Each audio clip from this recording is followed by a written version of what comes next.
Tenha a graça e a paz do Senhor. Eu sou o pastor Giovanni e eu tenho uma palavra de Deus para o seu coração. Estamos estudando juntos aqui a palavra de Deus, o Salmo de número 100. A palavra de Deus é lâmpada para os nossos pés, é luz para o nosso caminho. Eu tenho certeza que Deus tem lições preciosas para ensinar para o nosso coração. Nós iniciamos uma jornada através do livro dos Salmos, iniciamos lá no Salmo 1, já estamos no Salmo de número 100. E o título desse salmo aqui na minha Bíblia é Hino de Ingresso ao Templo. Hino de Ingresso ao Templo é um salmo de ações de graça. Nós vamos falar um pouquinho mais sobre ele, vamos aprender coisas tremendas, maravilhosas. Bom dia, Patrícia, Deus te abençoe. E todos os nossos queridos irmãos vão adentrar aqui conosco, sejam agraciados, sejam abençoados pelo poder de Deus. Então, hoje estamos estudando juntos o salmo de número 100, um salmo que fala de adoração, louvor, prostrar-se, né? Adoração significa proskuneu, prostrar-se, adorar, reverência, honra, louvor ao único Deus verdadeiro, Deus e Pai de nosso Senhor Jesus Cristo, Deus de Israel, Deus de Isaac, Deus de Abraão, Isaac e Jacó, o Deus da Bíblia Sagrada para abençoar o nosso coração. Então, Salmo de número 100 diz: celebrai com júbilo ao Senhor todas as terras, servi ao Senhor com alegria, apresentai-vos diante dele com cântico. Sabei que o Senhor é Deus, e foi ele quem nos fez. E dele somos o seu povo e rebanho do seu pastoreio. Entrai por suas portas com ações de graças, e nos seus átrios com hinos de louvor. Rendei-lhe graças e bendizei-lhe o nome, porque o Senhor é bom e a sua misericórdia dura para sempre. De geração em geração, a sua fidelidade. Glória a Deus, queridos.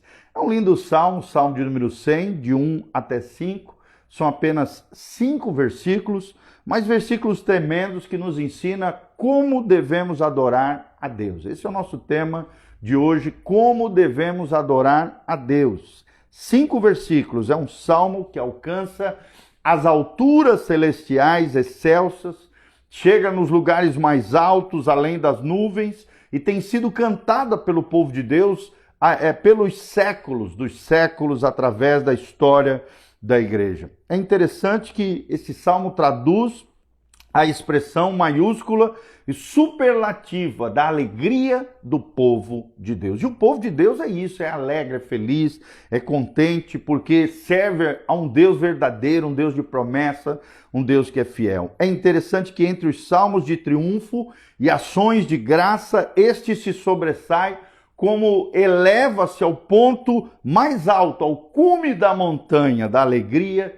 e da majestade de Deus. Esse, como último salmo dessa sessão, né, que começa lá no Salmo 93, vai até o 100, é sem dúvida um cântico triunfante de louvor ao nosso Deus, ao Senhor. Spurgeon, príncipe dos pregadores, chegou a dizer que nada pode ser mais sublime deste lado do céu do que este nobre salmo cantado por uma grande congregação, os filhos de Deus, o povo de Deus, cantando esse salmo, o salmo de número 100. Muito se tem debatido em nossos dias sobre a questão do culto a Deus, que fomos criados por Deus para adorá-lo, e fomos sim criados por Deus para adorá-lo. Mas isso é um fato, né, acima de qualquer circunstância. Quando se trata da forma de adorar a Deus, as divergências sim aparecem nas diferentes denominações, nas diferentes igrejas. Há aqueles que defendem um culto tradicional e solene. Há outros que preferem um culto contemporâneo e informal. Uns querem um estilo de adoração endereçado apenas para a cabeça, sem qualquer emoção. Outros tendem para um culto mais emotivo, sem o concurso da razão. Para nós o que importa é o que a palavra de Deus diz, mas a Bíblia nos ensina sobre esse assunto e nos ensina demais. Devemos adorar com todo o nosso entendimento e com todo o nosso coração. Fomos criados por Deus com razão, com emoção, com volição, que é a vontade, livre-arbítrio. Portanto, todo o nosso ser precisa estar envolvido no momento da adoração. E o Salmo 100 nos ajuda a entender essa verdade. Primeiro princípio que nós queremos trazer para você: precisamos adorar a Deus com a plenitude das nossas emoções. Precisamos adorar a Deus com a plenitude das nossas emoções. É o que diz o versículo 1 ao versículo 2. Ou seja, em primeiro lugar, o culto ao Senhor é um ato festivo, é um ato de celebração. E não um funeral, gente. Quando a Bíblia diz celebrai com júbilo ao Senhor, ela está dizendo isso. O culto não é um culto melancólico, mas uma celebração jubilosa ao único Deus verdadeiro, ao Senhor. É um ato festivo e não é um funeral. A alegria nesse momento é a tônica de muitos salmos. A alegria do Senhor é a nossa força. Amém? Num segundo momento, vemos que o culto ao Senhor deve ter um alcance mundial. Não é apenas individual, não é apenas coletivo, na comunidade, mas também é tudo isso, mas ele deve abranger, deve alcançar a nível mundial. Todas as terras, diz o Senhor lá no Salmo, versículo 1, parte B do Salmo 100. Então, a obrigação de louvar é universal. Este salmo constitui um convite também missionário, pois o salmista deseja que todos, judeus, gentios, se regozijem diante do rei. Em terceiro momento, vemos que o culto é um serviço alegre ao Senhor. Quando a Bíblia diz no versículo 2, servi ao Senhor com alegria, apresentai-vos diante dele com cântico, ou seja, o ato de adoração, ele é um serviço ao Senhor. Tanto é que a palavra inglesa para culto é service, e tem relação com isso, com serviço. É interessante isso. Noutras línguas, o serviço é indivisível. É uma palavra que não deixa em vão, nem escolha entre adoração e trabalho. É um trabalho, é um serviço, é uma adoração ao Senhor. O culto é um serviço que prestamos a Deus, e a forma de fazê-lo é com alegria. Nós vemos tudo isso, gente, aprendemos coisas tremendas. O culto precisa ser vivo, o culto precisa ter entusiasmo, o culto precisa ser alegre, o culto envolve sim emoção. É claro que aqui não é uma emoção epidérmica e carnal, ao contrário, acontece com o entendimento de quem é Deus, do que Ele faz, do que Ele fez por nós, do que somos para Ele. Precisamos meditar na grandeza de Deus e não podemos comparecer diante dEle sisudos, gelados, frios espiritualmente falando, mas aqueles que compreendem o amor de Deus estampado na cruz do Calvário não podem comparecer diante dele com o coração seco ou árido. Pelo contrário, a nossa mente será iluminada pela verdade, desembocando em emoções santas, e a luz dessa mente produz fogo no nosso coração. A luz de Deus brilhando na nossa mente produz fogo no nosso coração.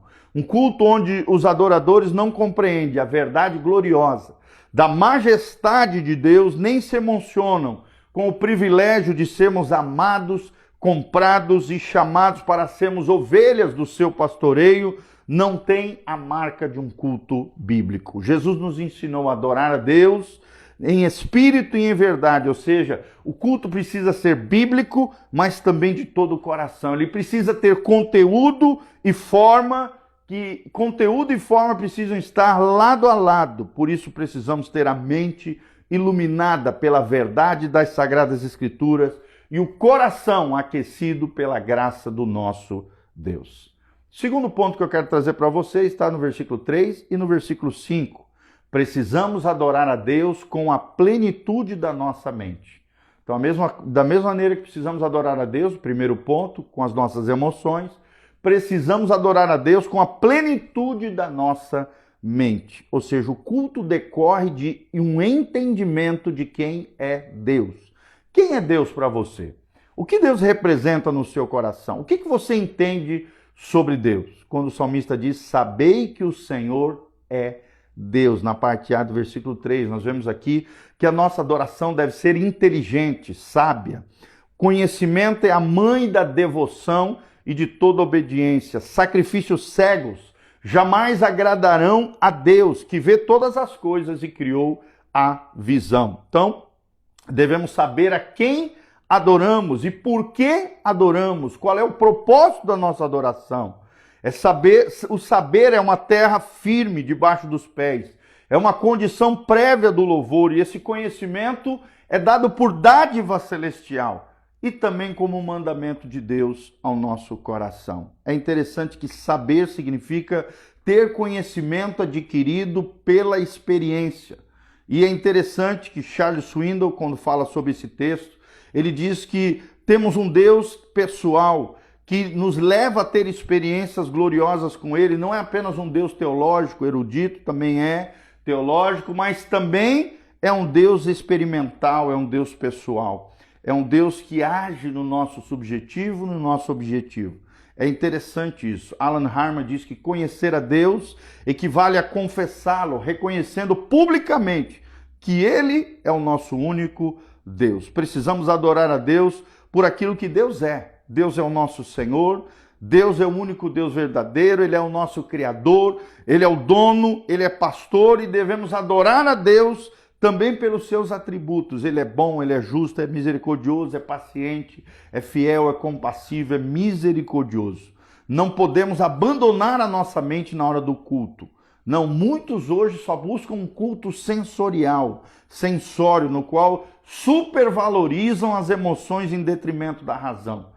Mas a palavra de Deus nos ensina a orar e a cantar com a mente, mas também com o Espírito. 1 Coríntios 14, versículo 15. Precisamos entender que o ser divino a quem adoramos é o Senhor, o governador do universo, revestido de glória, de majestade, entronizado acima dos querubins. Num segundo momento, vemos que o culto decorre do entendimento do que Deus fez. O que Deus fez por você? Pare e pense um pouquinho sobre isso. E, num terceiro momento, vemos que Deus é o nosso Criador, gente. Deus é o nosso Criador. Ele é o autor da vida. O mundo não foi feito por acaso. Ele não é fruto da evolução de milhões e milhões de anos. Não viemos dos símios, dos macacos. Não. Procedemos de Deus. Não existem homens feitos por si próprios. Somos criatura de Deus, de um só, de Adão. Deus fez toda a raça humana. Ele mesmo é quem dá a todos a vida, a respiração e tudo mais, como diz lá em Atos 17, 25 a 28. Pois nele vivemos e nos movemos e existimos. Nós vemos também que Deus é o nosso dono. Precisamos saber que somos propriedade exclusiva de Deus. E, portanto, Ele tem direito de posse sobre a nossa vida, pois somos dele. Deus também é o nosso Redentor. Ele não apenas nos criou, mas também nos perdoou, nos remiu. Ele tem um duplo direito sobre a nossa vida, o direito de criação, mas também o direito de redenção. E Deus é o nosso pastor. Essa figura aqui é lindíssima nesse Salmo de número 100. Precisamos saber, por fim, que dentre todos os povos da terra fomos escolhidos para sermos seu povo, seu rebanho, seu pastoreio. Deus nos criou, Deus nos remiu, Deus nos preserva, Deus nos sustenta, Deus nos protege, Deus nos fortalece. Ele é bom, Ele é o grande, Ele é o supremo pastor e vivemos debaixo de seu cajado.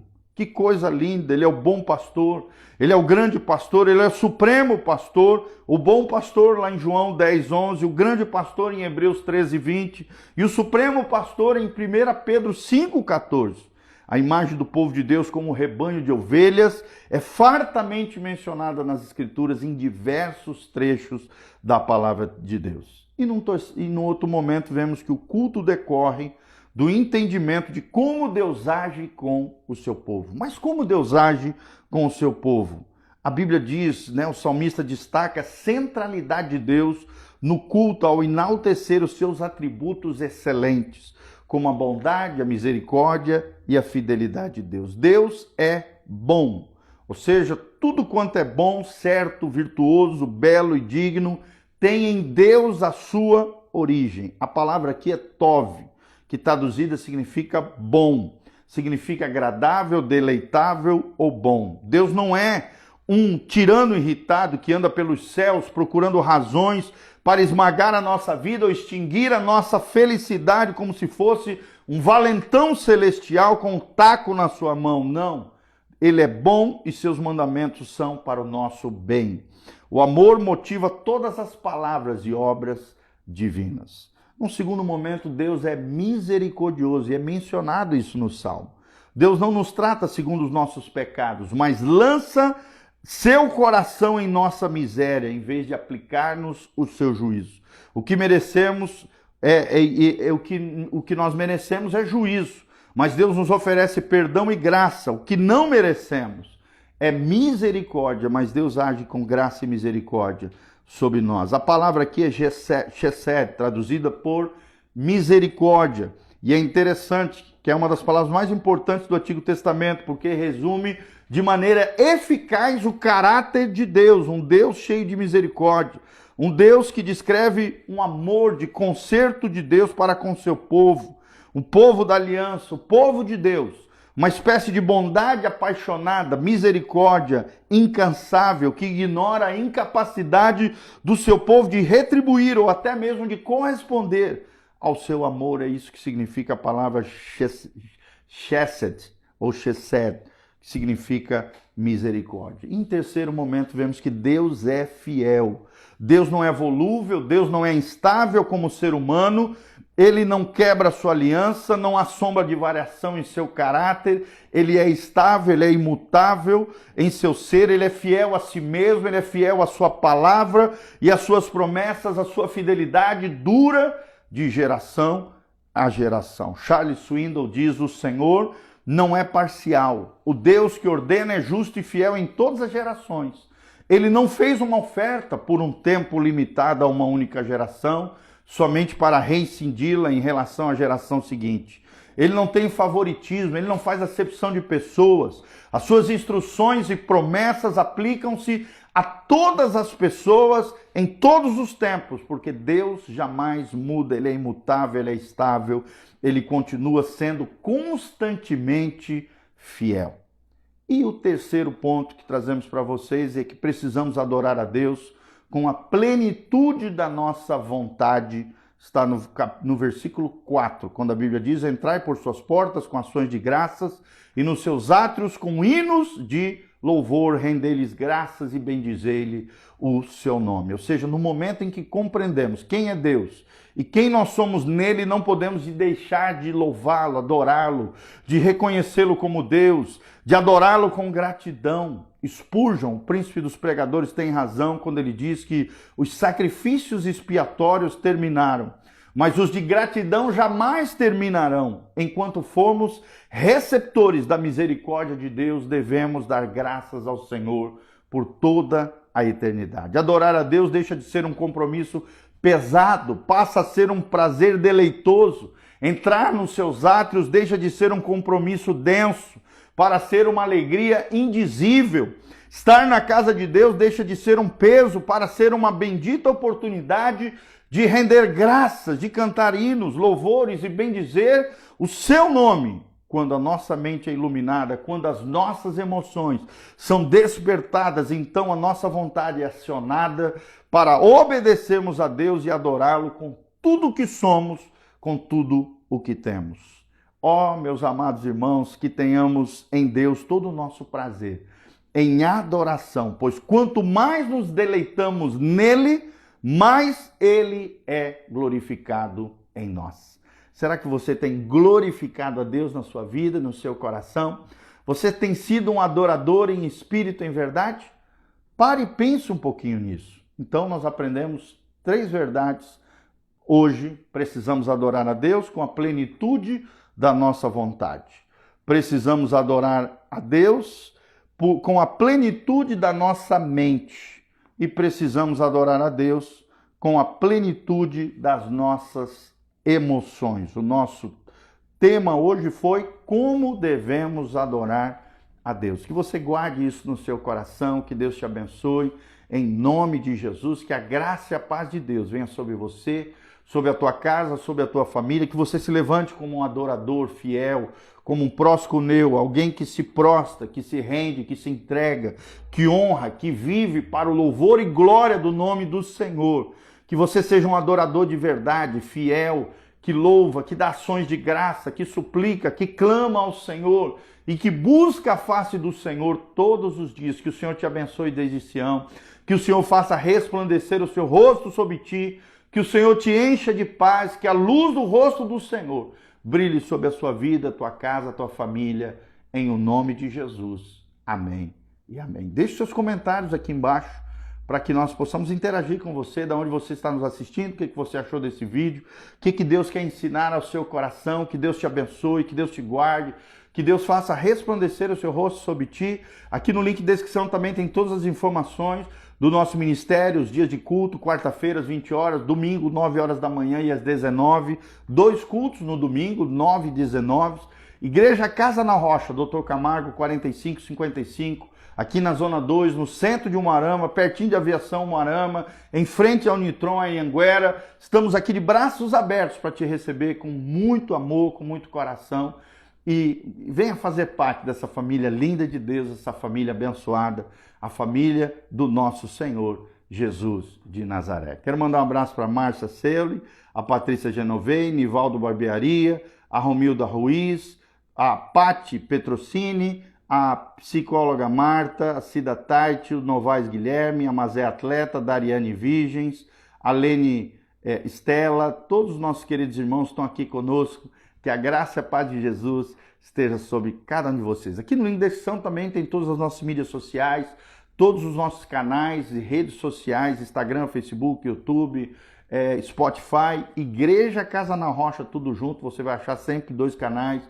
Um canal do Pastor Giovanni, que é o mais antigo, que é mais atualizado, tem muito mais material, mas também da nossa comunidade, da nossa igreja, pregações, devocionais, estudos bíblicos, estudos teológicos, muito material abençoado para você. E nós vamos começar um Instituto Bíblico, não nessa terça hoje, né? Mas na próxima terça-feira, dia 4 de fevereiro, começa o Instituto Bíblico Casa na Rocha, às 7h30, toda terça-feira, das 7h30 às 10 da noite. Se você quiser fazer parte, quer se formar em teologia, vida cristã, espiritualidade, liderança, vem estar conosco. Instituto Bíblico Casa na Rocha, vai ter certificação, chamada, provinha, vai ser uma bênção. Você vai aprender muitas coisas maravilhosas. Faça a sua inscrição no telefone que está aqui no link de descrição, 991 83 12 80. 991 83 12 80 e o DDD é 44. Não tem custo nenhum, vem estar conosco.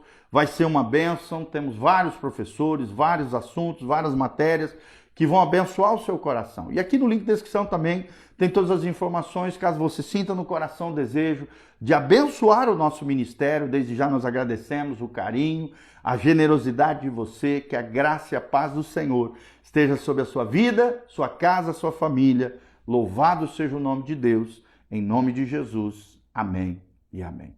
Você que chegou no finalzinho, assista novamente, esse vídeo vai ficar à sua disposição. Estamos encerrando. Louvado seja o nome do Senhor. Amém e amém.